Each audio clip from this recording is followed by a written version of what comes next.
mahal ako ng kaibigan ko, mahal ako ng pamilya ko. At higit sa lahat, tanggap ako ng Diyos.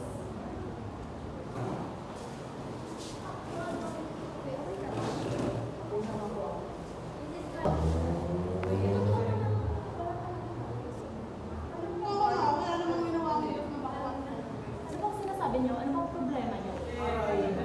Bakit? Nasasaktan ba kayo? Kung di niyo kaya mag-respeto ng mga bakla or partner talaga, hindi niyo muna yung mga sarili niyo bago kayo mag-buo. Sino ka? Everyone is equal, kaya huwag kayo